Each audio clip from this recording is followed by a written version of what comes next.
Jeff Bezos, Elon Musk और Bill Gates तीनों के अगर नेटवर्क को भी मिला दिया जाए तो उससे कहीं ज्यादा दौलत थी मंसा मूसा के पास। और यही वजह है कि इन्हें आज इतिहास का सबसे अमीर इंसान माना जाता है। और आगे इस वीडियो में हम मंसा मूसा की कहानी के साथ साथ यह भी जानने वाले हैं कि किस तरह से हज की यात्रा पर निकले मंसा मूसा ने इतने सोने लुटाए थे कि कई राज्य हद से ज्यादा अमीर हो गए थे। तो दोस्तों, इस कहानी की शुरुआत होती है साल 1280 से, जब मंसा मूसा का जन्म अफ्रीका के सबसे बड़े एम्पायर माली साम्राज्य के कीटा राजवंश में हुआ था। जन्म के समय उनका नाम मूसा कीटा रखा गया था, जबकि मंसा शब्द उनके नाम में माली साम्राज्य के सम्राट बनने के बाद से जोड़ा गया। दरअसल मंसा शब्द का अर्थ बादशाह होता है और ये शब्द माली के हर एक सम्राट के नाम के आगे जोड़ा जाता था। मंसा मूसा साल 1312 में माली साम्राज्य की राजगद्दी पर बैठे थे, जिसके बाद वह 25 साल यानी कि 1337 तक शासन करते रहे। वह एक बेहतरीन शासक थे क्योंकि अपने शासनकाल के दौरान उन्होंने न सिर्फ अपने साम्राज्य का विस्तार किया बल्कि खुद बेशुमार दौलत भी कमाई।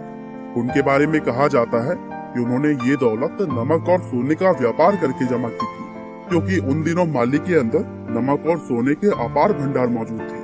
अब यूं तो आज उनकी दौलत का अंदाजा लगाना नामुमकिन माना जाता है, लेकिन दुनिया के कुछ एक्सपर्ट्स मानते हैं कि मूसा की कुल संपत्ति आज के जमाने के 400 बिलियन डॉलर्स के बराबर थी।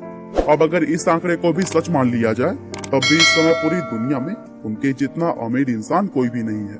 आपके अंदाजे के लिए बता दें कि इस समय अगर जेफ बेजोस और इलॉन मस्क की नेटवर्क को भी जोड़ दिया जाए तब भी वह 400 बिलियन डॉलर्स के बराबर नहीं होगी। ये वो दौर था जब पूरी दुनिया में सोने की मांग बहुत तेजी से बढ़ रही थी और दुनिया भर में माली ही वह जगह थी जहां सबसे ज्यादा सोना निकलता था।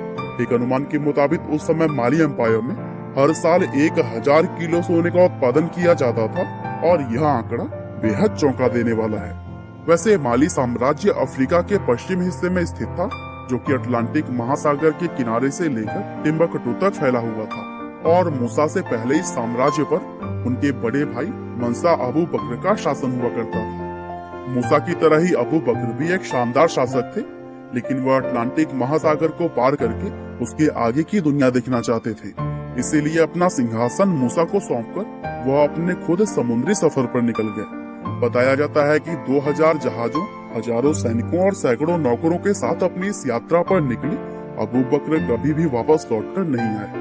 और फिर अपने भाई अबू बकर के इस तरह से चले जाने के बाद मूसा ने राजगद्दी को संभाला। हालांकि अभी तक हमने जाना था कि कैसे मंसा मूसा के बड़े भाई अबू बकर ने अपने साम्राज्य को मंसा मूसा के हाथों में सौंपकर खुद समुद्री यात्रा पर निकल गए थे।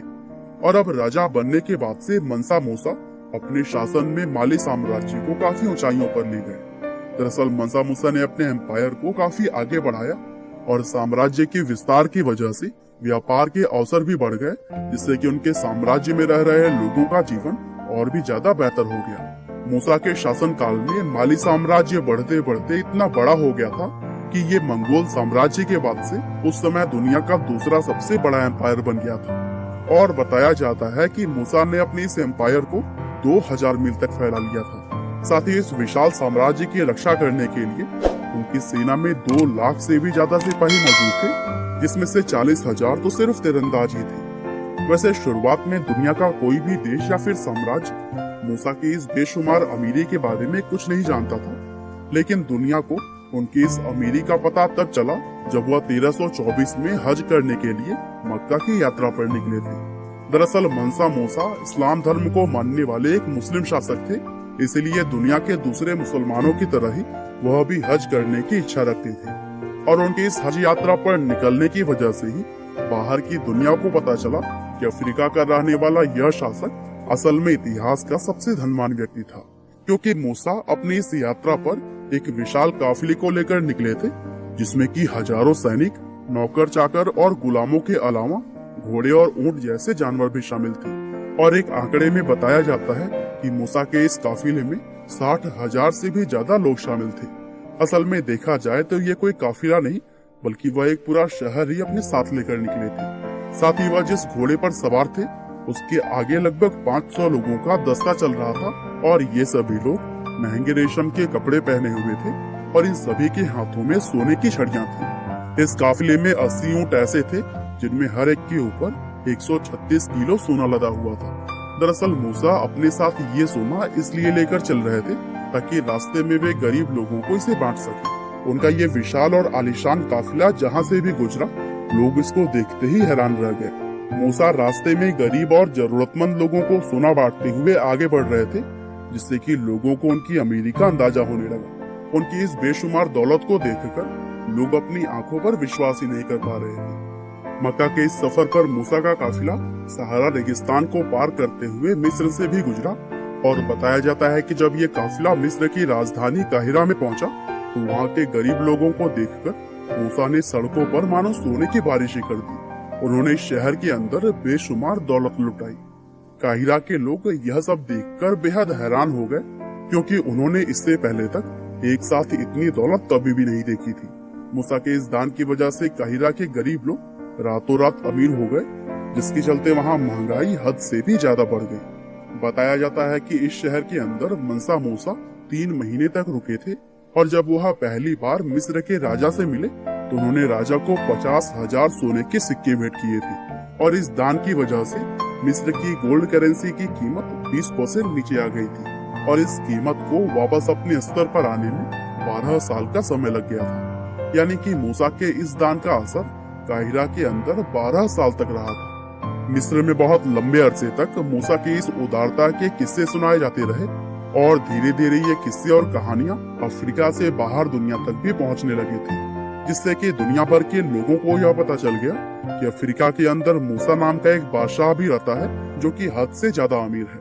अपनी हज यात्रा के दौरान मूसा ने दुनिया के अलग अलग हिस्सों में बहुत सी इमारतें और स्ट्रक्चर्स देखे थे, इसीलिए वह अपने साथ विदेशी आर्किटेक्ट, किताबें और कुछ विद्वानों को लेकर लौटे। दरअसल वह अपने साम्राज्य में भी ऐसी ही इमारतों, मस्जिदों और यूनिवर्सिटी को बनवाना चाहते थे, और फिर वापस आने के बाद से उन्होंने बहुत सी मस्जिदों और यूनिवर्सिटी का भी निर्माण करवाया।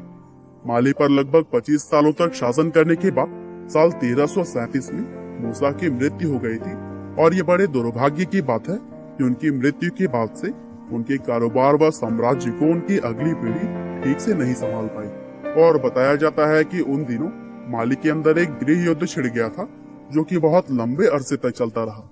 इसके अलावा कुछ विदेशी ताकतों ने भी माली की बेशुमार दौलत को लूटने और उस पर हमला करना शुरू कर दिया था, और इसी सब के चलते यह साम्राज्य हमेशा के लिए ढह गया। और अगर आज की बात करें तो माली देश सबसे गरीब देशों में से एक माना जाता है। आपका बहुमूल्य समय देने के लिए बहुत बहुत धन्यवाद।